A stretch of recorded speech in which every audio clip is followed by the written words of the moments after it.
ladies and gentlemen, there's something I really need to say after having seen the show today. You know, in Fiji, we have a wonderful, young, creative population.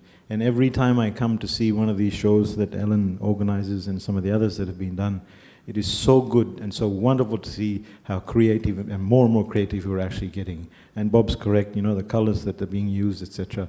And this is a wonderful stage to have these shows. The tourism industry is always involved with the fashion industry. You know, in terms of tourism, we're actually trying to grow it as much as we can.